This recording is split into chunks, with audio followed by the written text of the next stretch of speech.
तो हेलो दोस्तों, कैसे हो? स्वस्थ होंगे और मस्त होंगे। और आपका स्वागत है हमारे चैनल पढ़ाई का पैटर्न 960 पर। और आज हम पढ़ाएंगे कक्षा 6 के इतिहास का अध्याय 7, जिसका नाम है एक अनोखा सम्राट जिसने युद्ध का त्याग किया था। ठीक है, यानी अशोक सम्राट के बारे में हम पढ़ाएंगे आज आपको। और इससे पहले सॉरी, क्योंकि थोड़ा लेट हो गए थे, एक शादी में और जाना पड़ा था। बिल्कुल मतलब नज़दीकी रिश्ते में शादी थी, इसलिए। तो बच्चों, अब इससे आगे हम पढ़ाते हैं कि अशोक सम्राट के बारे में तो आप जानते ही होंगे। तो उनके बारे में आज हम पढ़ा रहे हैं कि अशोक एक ऐसे राजा थे, यानी ऐसे सम्राट थे जिन्होंने विशाल साम्राज्य की स्थापना की थी। तो आज उनके बारे में हम पढ़ेंगे कि उन्होंने आज इतिहास में उनका नाम क्यों इतना अनोखा गूंज रहा है। ठीक है, तो देखिए आज हम पढ़ेंगे इतिहास में कि एक बहुत बड़ा राज्य, एक साम्राज्य। ठीक है, हम जिन शेरों के चित्र रुपयों और पैसों पर देखते हैं, आपने खूब देखा होगा, ये वाला चित्र आपने रुपयों और पैसों में देखा होगा, जो कि सारनाथ स्तंभ, ठीक है, स्तंभ शीर्ष है जी।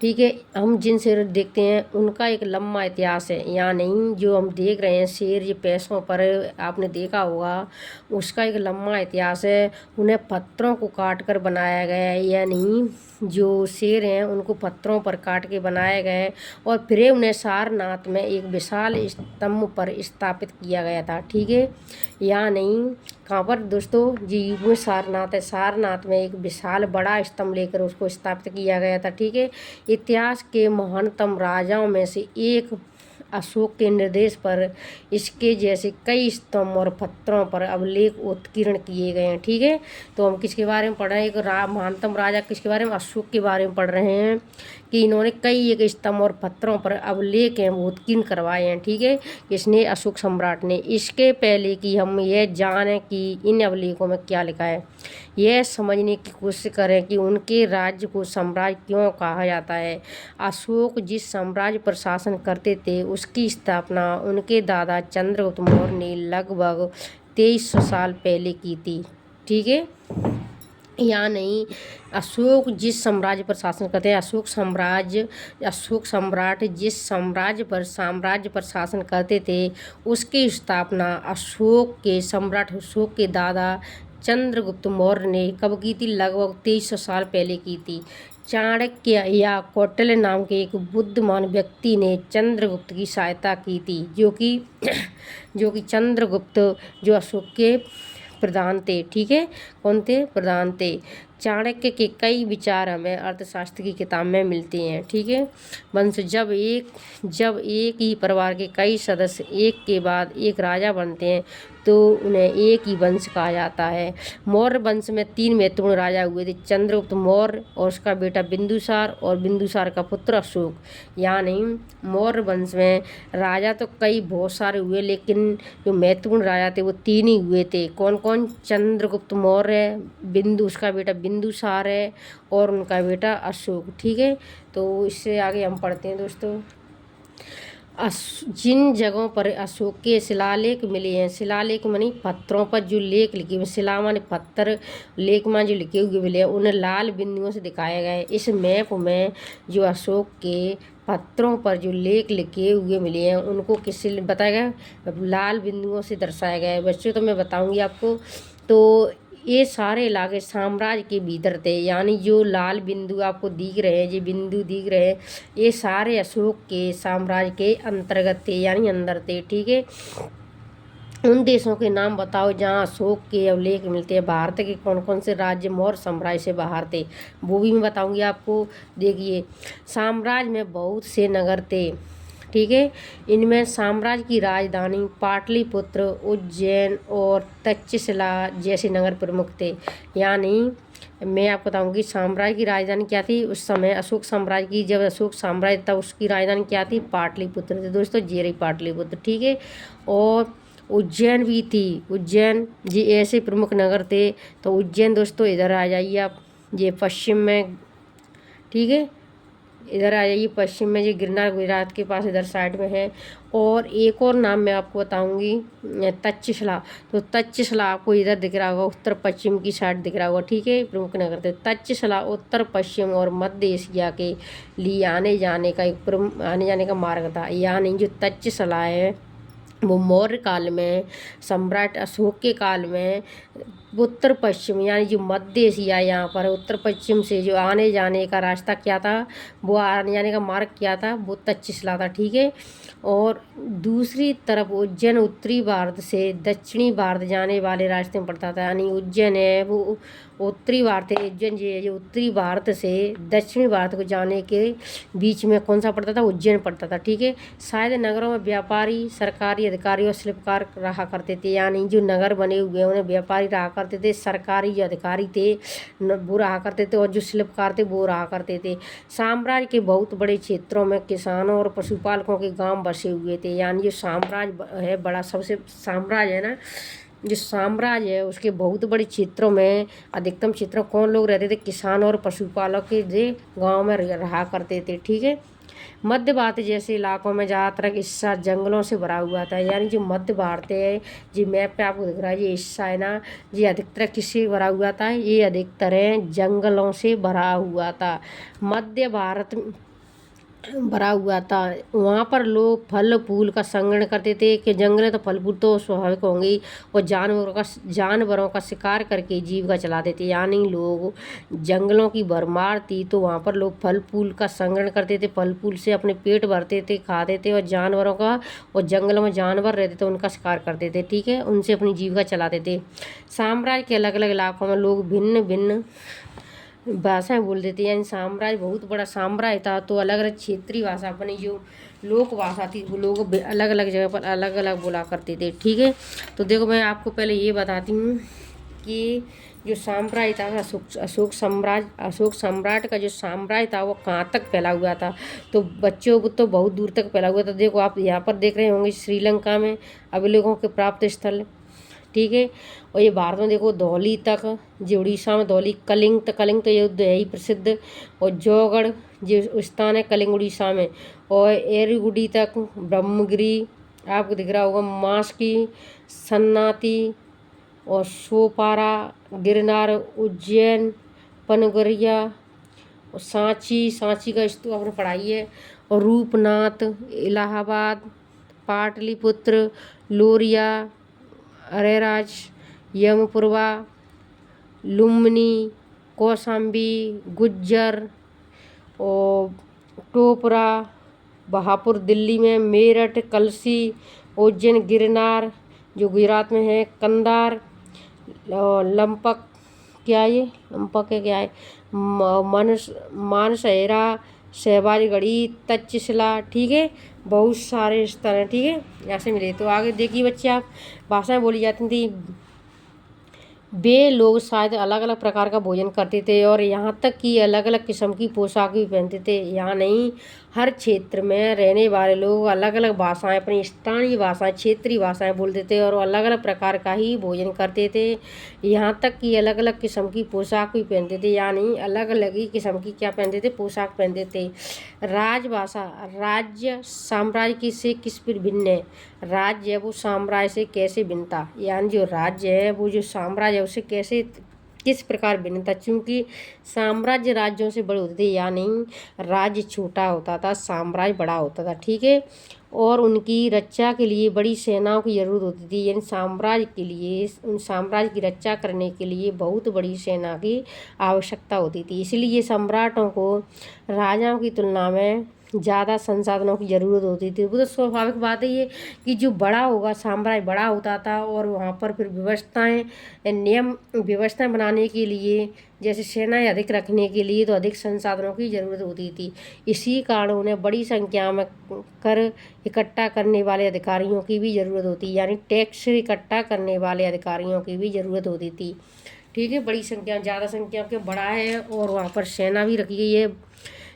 साम्राज्य का प्रशासन कैसा था, चूंकि मौर्य साम्राज्य बहुत बड़ा था, मैंने पहले ही बता दिया है कि जो मौर्य साम्राज्य बहुत बड़ा था, इसलिए अलग अलग हिस्सों पर अलग अलग ढंग से शासन किया जाता था, यानी अलग अलग स्थानों पर अलग अलग हिस्सों में जो मौर्य साम्राज्य बहुत बड़ा था। आपने देखा ये पूरे भारत में फैला हुआ है, दक्षिण तक फैला हुआ है, इधर से लेकर इधर थोड़ी ये 7 सिस्टर बची हुई है, इधर इधर नहीं है, नहीं यहाँ से लेके यहाँ तक पूरे में फैला हुआ है। तो इसके लिए हर चीज़ की ज़रूरत होगी, बड़ी सेना चाहिए, बड़ी सेना की ज़रूरत होगी, मतलब बहुत सारे संसाधनों की ज़रूरत होगी।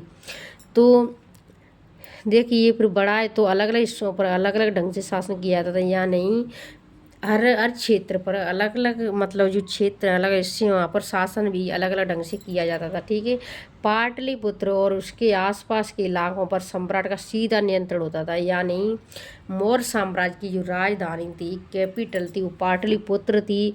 और उसके जो पाटलिपुत्र है इसके आसपास का देखिए बच्चे यहाँ पर जो पाटलिपुत्र है और इसके आसपास का एरिया है, यहाँ पर मौर्य साम्राज्य जो अशोक था उसका सीधा नियंत्रण होता था। ठीक है, सीधा ही उनका नियंत्रण होता था।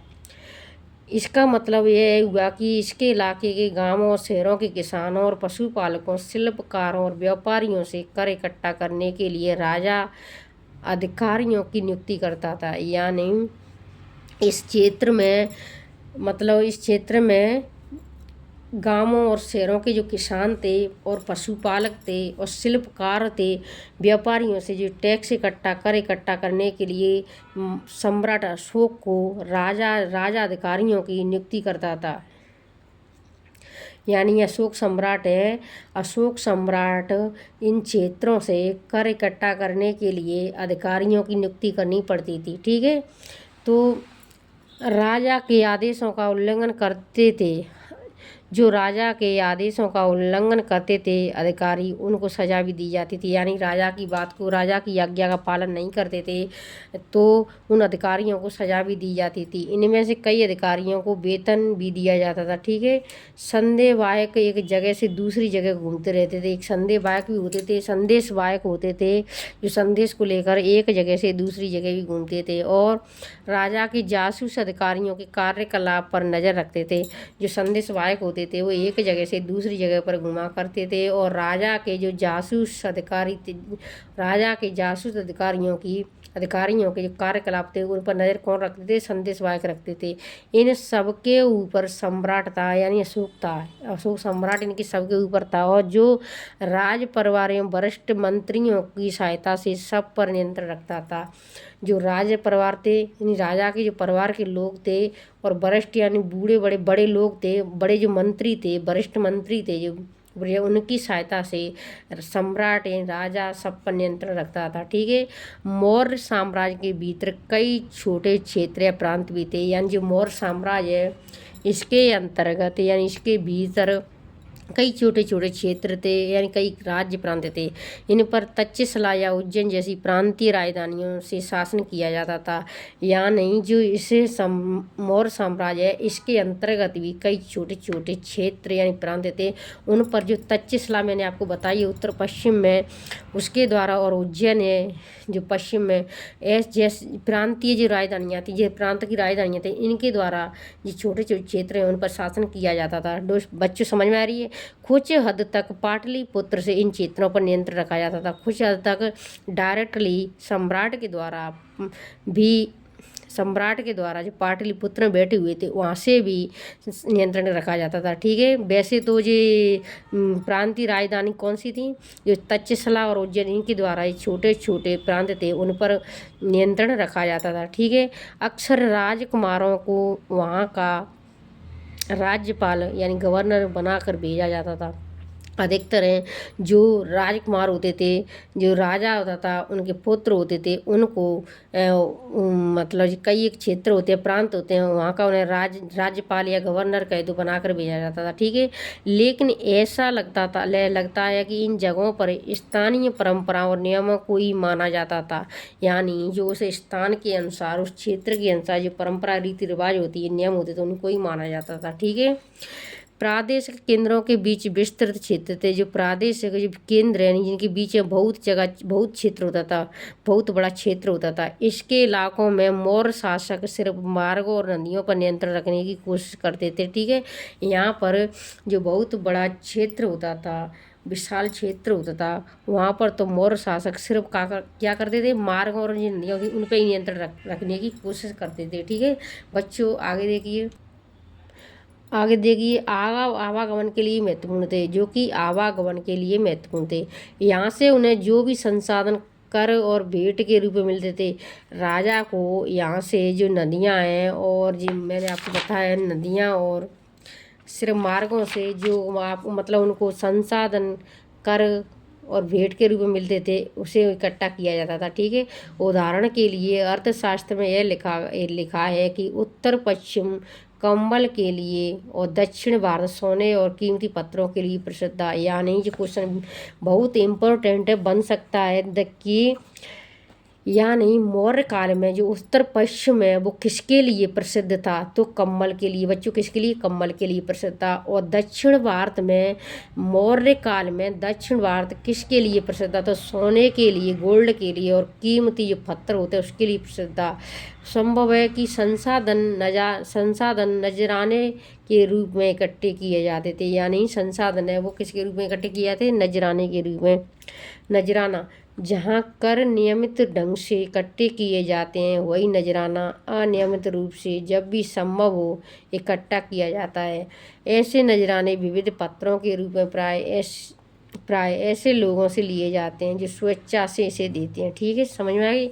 जहाँ कर नियमित रूप से इकट्ठे किए जाते हैं वही नजराना, जो कर होते हैं, टैक्स होते हैं, वो नियमित रूप से इकट्ठा किया जाता है उसको और किए जाते हैं। वहीं जो नजराना अनियमित रूप से जब भी संभव हो इकट्ठा किया जाता है। ऐसे नजराने विविध पत्रों के रूप में प्राय ऐसे लोगों से लिए जाते हैं। ठीक है, राजधानी में सम्राट मेगास्थनीज चंद्रगुप्त के दरबार में पश्चिम एशिया के यूनानी राजा सेल्यूकस निकेटर का राजदूत था। मेगास्थनीज ने जो कुछ देखा उसका विवरण दिया है, जो नीचे दिया है। तो मैं बच्चों आपको बताऊंगी जो मेगास्थनीज था जो पश्चिम एशिया से आया था। मेगास्थनीज वो किसके दरबार में आया, जो क्वेश्चन बनता है 100% बनता है कि किसके दरबार में आया था, चंद्रगुप्त मौर्य के दरबार में आया था। और किसका राजदूत बन के आया, ये भी क्वेश्चन बनता है। तो बच्चों जी सेल्यूकस निकेटर का राजदूत बन के आया था। ठीक है, और किसके दरबार में आया था, चंद्रगुप्त मौर्य के दरबार में आया था। कहाँ से आया था, पश्चिम एशिया से आया था। ये यूनान का था, ये मेगास्थनी यूनान का था, जो यूनान के राजा सेल्यूकस निकेटर का राजदूत बनकर आया था। और किसके दरबार में, चंद्रगुप्त मौर्य के में आया, क्वेश्चन बनता है। तो मेगास्थनी ने क्या क्या देखा उसके बारे में लिखते हैं। यहाँ हम उसके विवरण का एक अंश दे रहे हैं। सम्राट का जनता के सामने आने के अवसरों पर शोभा यात्रा के रूप में जश्न मनाया जाता था। यानी इसने कहा है कि सम्राट का जो जनता के सामने जो सम्राट आने के अवसरों पर क्या मनाया जाता था, एक जश्न मनाया जाता था। उन्हें एक सोने की पालकी में ले आया जाता था। ठीक है, किसको, सम्राट को। उनके अंगरक्षकों जो उसकी अंगों की रक्षा करते थे उनके साथ रहते थे। अंगरक्षक सोने और चांदी से अलंकृत हाथियों पर सवार रहते थे। यानी जो सम्राट के जो अंगरक्षक थे उनके साथ रहते थे वो किससे जो अलंकृत हाथियों पर, सोने और चांदी से जो अलंकृत हाथी से उन पर सवार रहते थे। कुछ अंगरक्षक पेड़ों को लेकर चलते थे। ठीक है, इन पेड़ों पर प्रशिक्षित तोतों का एक झुंड रहता था। यानी कुछ अंगरक्षक ऐसे थे जो पेड़ों को लेकर, पेड़ थे ट्री, इनको लेकर चलते थे। इन पेड़ों पर प्रशिक्षित यानी ट्रेनिंग तोतों का एक झुंड रहता था जो सम्राट के सिर के चारों तरफ चक्कर लगाता था। ये विवरण कौन दे रहा है, मेगास्थनी बता रहा है कि मेगास्थनी बता रहा है कि मैंने जो देखा है वो बता रहा है। राजा सामंत हथियारबंद महिलाओं से घिरे होते थे। किससे, राजा सामंत है हथियारबंद महिलाओं से घिरे, महिला रहती हैं हथियार लेके। वे हमेशा इस बात से डरे रहते थे कि कहीं कोई उनकी हत्या करने की कोशिश ना करे। उनके खाना खाने के पहले खास नौकर उस खाने को चखते थे कि कोई किसी इस चीज़ खाने में कुछ जहर वगैरह कुछ मिला तो नहीं दिया है, कुछ मिला तो नहीं दिया है। तो कौन चखते थे? पहले नौकर। वे लगातार 2 रात एक ही कमरे में नहीं सोते थे क्योंकि उनको डर था। ठीक है। और पाटलिपुत्र जो कि आधुनिक पटना कहते हैं, पटना है जो बिहार की राजधानी है। यह एक विशाल और खूबसूरत नगर था उस समय। मौर्य काल में जो पाटलिपुत्र है, जो वर्तमान पटना है, वो एक विशाल या खूबसूरत क्या था? नगर था। तो बच्चों यह एक विशाल प्राचीर से घिरा हुआ था जिसमें 570 बुर्ज और 64 द्वार थे। 2 और 3 मंजिल वाले घर लकड़ी और कच्ची ईंटों से बने हुए थे। किससे बने हुए थे? लकड़ी और कच्ची ईंटों से बने हुए थे। राजा का महल भी लकड़ी से बना हुआ है, जिसे पत्थर की नक्काशी से अलंकृत किया गया था। यह चारों तरफ से उद्यान और चिड़ियों के लिए बने बसेरों से घिरा हुआ था। या नहीं, मौर्य काल में जो पाटलिपुत्र में जो महल बना हुआ है वो 2-3 मंजिल था और लकड़ी का और कच्ची ईंटों से बना हुआ था। राजा का महल भी किससे बना था? लकड़ी से बना हुआ था, जिसे किससे? पत्थरों से इसकी नक्काशी से अलंकृत किया गया था। यह चारों तरफ से उद्यान और चिड़ियों के लिए बने बसेरों से घिरा हुआ था। ठीक है बच्चों, समझ में तो आ ही रही होगी आपको। आगे चलते हैं कि और अंत में जंगल वाले इलाके आते थे। वहाँ रहने वाले लोग काफ़ी हद तक स्वतंत्र थे। उनसे यह उम्मीद की जाती थी कि वे मौर्य पदाधिकारियों को हाथी, लकड़ी और मधु और मोम जैसी चीज़ें ला कर दें। यानी यह उम्मीद की जाती थी, जो कि काफ़ी लोग वहाँ रहते थे, उनसे यह उम्मीद की जाती थी कि वे मौर्य पदाधिकारियों को क्या दें कि वहाँ पर दोस्तों हाथी बहुत रहते थे जंगलों में, हाथी और जंगलों से लकड़ी और मधु और मोम जैसी चीज़ें ला कर दें। अशोक एक अनोखा सम्राट था। हम आज अब पढ़ेंगे अशोक एक अनोखा सम्राट के बारे में। ठीक है। अशोक मौर्य वंश के सबसे प्रसिद्ध शासक थे। या नहीं, मौर्य वंश का सबसे प्रसिद्ध शासक कौन है? अशोक है। ठीक है। वह ऐसे पहले शासक थे जिन्होंने अभिलेखों द्वारा जनता तक अपने संदेश पहुंचाने की कोशिश की थी। ठीक है दोस्तों, बहुत इम्पोर्टेंट है, यहाँ से क्वेश्चन जरूर बनता है कि अभिलेखों के द्वारा मौर्य काल का ऐसा कौन सा शासक है जिसने अपने अभिलेखों के द्वारा जनता तक अपने संदेश पे पहुंचाने की कोशिश की है? तो वो है सम्राट अशोक। अशोक के ज़्यादातर अभिलेख प्राकृत भाषा और ब्राह्मी लिपि में मिले हैं। ये भी क्वेश्चन बनता है, बहुत इंपॉर्टेंट है, बहुत वेरी वेरी इंपॉर्टेंट है कि अशोक की ज़्यादातर जो अभिलेख हैं वो किस भाषा में मिले? तो प्राकृत भाषा में। और किस लिपि में मिले? तो ब्राह्मी लिपि में। कलिंग युद्ध का वर्णन करता हुआ अशोक का अभिलेख, हम अब इसको पढ़ेंगे। ये भी बहुत इंपॉर्टेंट है कि कलिंग युद्ध का वर्णन करता हुआ अशोक का अभिलेख, कलिंग युद्ध का वर्णन किस अभिलेख में मिलता है? अपने एक अभिलेख में अशोक ने यह बात कही है कि राजा बनने के 8 साल बाद मैंने कलिंग विजय की थी। यानी अशोक ने कहा है कि मैं राजा बनने के 8 साल बाद मैंने कलिंग विजय की थी। मैंने कलिंग पर विजय की थी, जो कि उड़ीसा में। मैंने अभी आपको बताया है मैप में, ये कलिंग है दोस्तों यहाँ पर। ठीक है, मैंने आपको भी बताया है की थी। लगभग 1.5 लाख लोग बंदी बना लिए थे। 1.5 लाख लोग, आप सोचो दोस्तों, उस टाइम 1.5 लाख लोग क्या कर लिए थे? उसने बंदी बना लिए थे। और 1 लाख से भी ज़्यादा लोग मारे गए। ठीक है, कितने लोग मारे गए थे? 1 लाख से भी ज़्यादा लोग मारे गए। इससे मुझे अपार दुख हुआ था और बाद में सम्राट अशोक को पछतावा हुआ था कि 1.5 लाख लोग बंदी बनाए और लगभग 1 लाख से भी ज़्यादा लोग मारे गए। जब किसी स्वतंत्र देश को जीता जाता है तो लाखों लोग मारे जाते हैं, अशोक सम्राट कह रहे हैं, और बहुत सारे बंदी बनाए जाते हैं। इसमें ब्राह्मण और श्रमण भी मारे गए थे। यानी इस कलिंग युद्ध में ब्राह्मण लोग और श्रवण भी मारे गए थे, जो लोग अपने सगे संबंधी और मित्रों को भी बहुत प्यार करते थे तथा दासों और मृतकों के प्रति दयावान होते थे, वे भी युद्ध में यह मारे गए। ठीक है, अब अशोक अपना पछतावा कर रहे हैं इसके द्वारा, इस अभिलेख के द्वारा। यह अपने प्रियजनों को खो देते हैं, इसलिए मुझे पछतावा हो रहा है। अब मैंने धम्म पालन करने एवं दूसरों को इसकी शिक्षा देने का निश्चय किया है। अशोक को बहुत पछतावा हुआ था। सम्राट अशोक को पछतावा होते हुए अशोक सम्राट कह रहे हैं कि अब मैंने धम्म पालन कर लिया, अब मैंने धर्म का पालन कर लिया है, अब मैं युद्ध नहीं करूँगा और दूसरों को भी यही शिक्षा दूंगा कि युद्ध नहीं करना चाहिए। मैं मानता हूँ कि धम्म के माध्यम से लोगों का दिल जीतना बलपूर्वक विजय को पाने से ज़्यादा अच्छा है। अब अशोक पछतावा करते हुए अशोक सम्राट कह रहे हैं कि मैं धम्म के माध्यम से लोगों का दिल, धर्म के माध्यम से मैं लोगों का, जनता का दिल जीतना चाहता हूँ, बलपूर्वक विजय पाने से ज़्यादा तो यही अच्छा है। यह अभिलेख भविष्य के लिए एक संदेश के रूप में इसलिए उत्कीर्ण कर रहा हूँ कि मेरे बाद मेरे बेटे और पोते भी युद्ध ना करें, ठीक है, इसलिए कह रहे हैं। इसके बदले उन्हें यह सोचना चाहिए कि धम्म को कैसे बढ़ाया जाए। कलिंग की लड़ाई से युद्ध को लेकर अशोक के विचारों में कैसे परिवर्तन हुआ था। धम्म संस्कृत शब्द धर्म का प्राकृत रूप है, या नहीं। कलिंग युद्ध से अशोक के हृदय में युद्ध को लेकर परिवर्तन कैसे हुआ था, इसके बारे में। तो बच्चों आगे देखिए अशोक का कलिंग युद्ध। अशोक के कलिंग युद्ध के बारे में पढ़ते हैं। कलिंग युद्ध के बाद ही अशोक सम्राट का हृदय परिवर्तित हो गया था, ठीक है।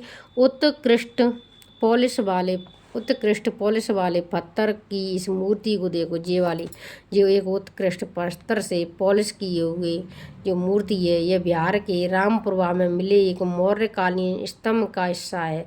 यानी रामपुरवा में जो बिहार में स्थित है उसके एक मौर्यकालीन जो स्तंभ का हिस्सा है। अभी इसे राष्ट्रपति भवन में रखा गया है। यह उस समय की मूर्ति कला का एक नमूना है। जो कहाँ पर रखी हुई है, अभी राष्ट्रपति भवन में रखी हुई। क्वेश्चन बनता है, ये क्वेश्चन सब कट ऑफ होते हैं कि बिहार के रामपुरवा में मिले एक मौर्यकालीन स्तंभ का हिस्सा है।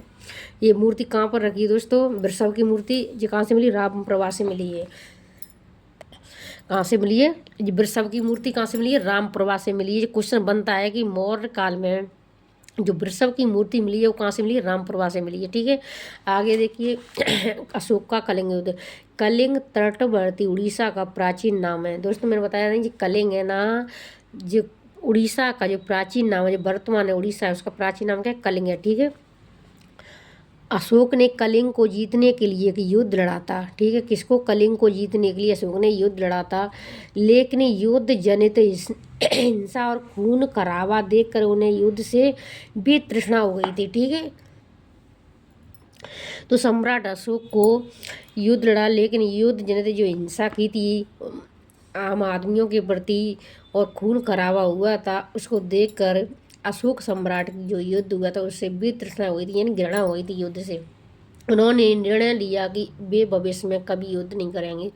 यानी अशोक का जो हृदय परिवर्तित हुआ था वो कलिंग युद्ध के बाद हुआ था। अशोक का धम्म क्या था, देखिए बच्चों, अशोक का धम्म क्या था। अशोक के धम्म में किसी देवता की पूजा अथवा किसी कर्म कांड की आवश्यकता नहीं थी, ठीक है। अशोक ने जो धर्म परिवर्तित किया था उसमें किसी भी देवता की पूजा की जरूरत नहीं थी और ना कि कर्म कांड की जरूरत थी। उन्हें लगता था कि जैसे पिता अपने बच्चों को अच्छे व्यवहार की शिक्षा देते हैं वैसे ही है उनका कर्तव्य था, ठीक है। उन्होंने सोचा था कि मैंने जो कलिंग युद्ध किया है, मैंने कई 1 लाख लोगों को मारा है, बंदी बनाए, तो मुझे धर्म परिवर्तित करना है, धम्म मुझे दिल अपना हृदय परिवर्तित करना है।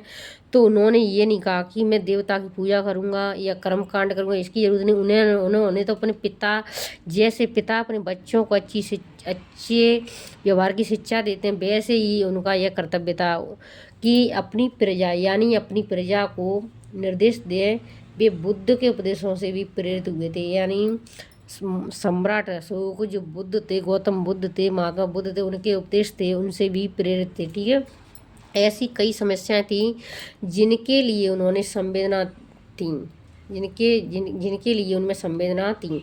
उनके साम्राज्य में अलग अलग धर्मों को मानने वाले लोग थे। यानी उनका साम्राज्य बहुत बड़ा था, तो उस साम्राज्य में कई एक धर्मों को मानने वाले लोग भी रहते थे, ठीक है। और इससे कई बार टकराव पैदा हुआ था, क्योंकि अलग अलग जगहों पर अलग अलग धर्म को मानने वाले लोग तो इनको एडजस्ट करने में भी कई एक समस्या पैदा हुई थी। जानवरों की बलि चढ़ाई जाती थी और दासों और नौकरों के साथ क्रूर व्यवहार किया जाता था। इनके अलावा परिवार में व पड़ोसियों के बीच भी झगड़े होते रहते थे। अशोक ने यह महसूस किया कि इन समस्याओं का निदान उनका कर्तव्य है। अशोक सम्राट ने यह महसूस किया था कि इन समस्याओं का निदान करना तो मेरा कर्तव्य है, इन समस्या का हल करना मेरा कर्तव्य है। इसलिए उन्होंने धम्म महामात नाम के अधिकारियों की नियुक्ति की, जो जगह जगह जाकर धम्म की शिक्षा देते थे। यानी अलग अलग क्षेत्रों में अलग अलग जगहों पर कई एक धर्म को मानने वाले लोग थे। कहीं पर तो क्रूर व्यवहार किया जाता था, कहीं पर बलि चढ़ाई जाती थी जानवरों की। और अशोक ने यह महसूस किया था कि इन समस्या का निदान करना तो मेरा ही कर्तव्य है। इसलिए अशोक ने एक अधिकारियों की नियुक्ति की थी। वो अधिकारियों का नाम धम्म महामात नाम के अधिकारी की नियुक्ति थी और उन्होंने धम्म महामात नामक अधिकारियों ने जगह जगह जाकर धर्म की शिक्षा दी थी, यानी धम्म की शिक्षा दी।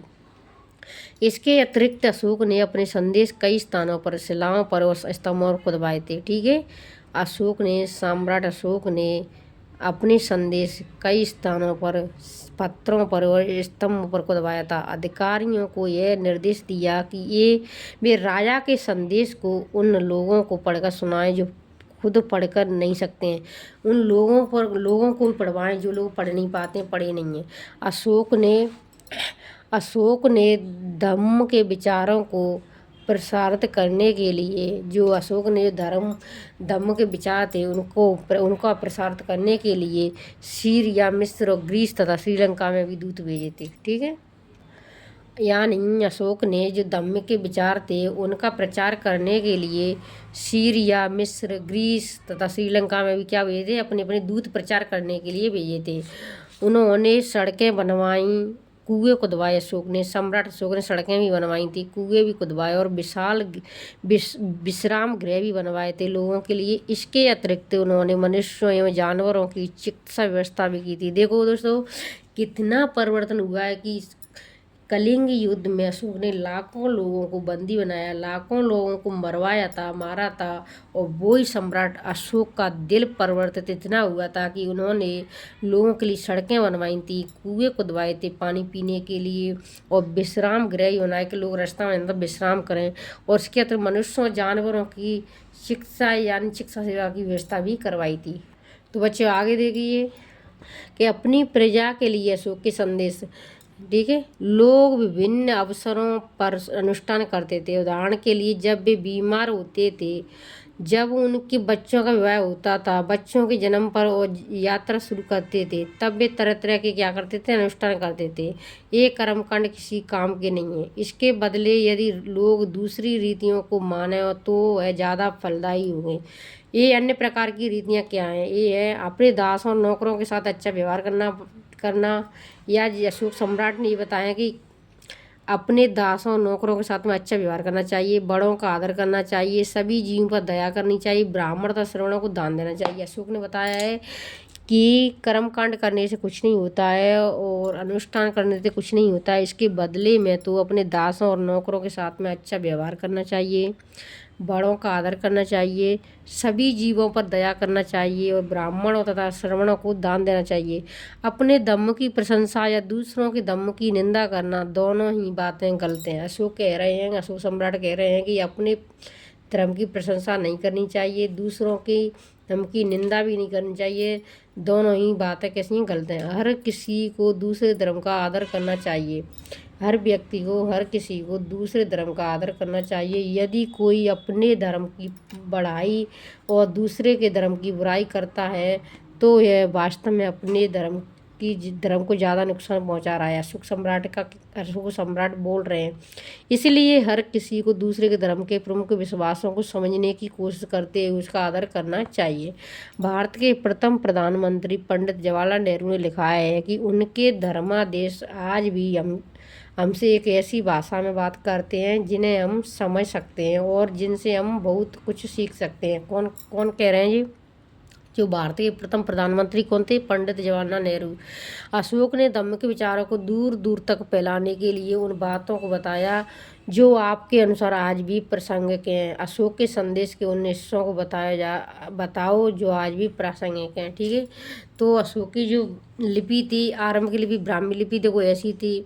देवनागरी लिपि जो हिंदी में ऐसी थी, जो आज भी बांग्ला ऐसी है, मलयालम ऐसी है, तमिल ऐसी है। ठीक है,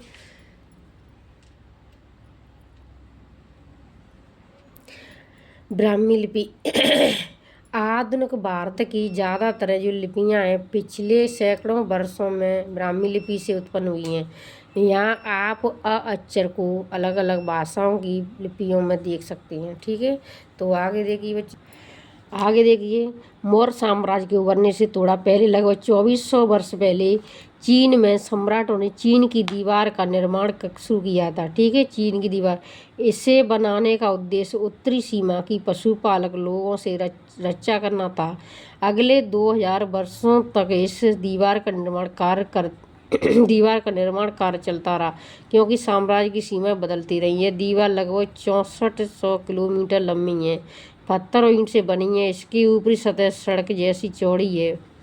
इस दीवार को बनाने के लिए हजारों लोगों को काम करना पड़ा। 100 से 200 मीटर की दूरी पर इस पर निगरानी के लिए बुर्ज बने हुए हैं। ठीक है, पड़ोसी देशों के प्रति अशोक का रवैया चीनी सम्राट के पे कैसे मतलब ये बताया गया है।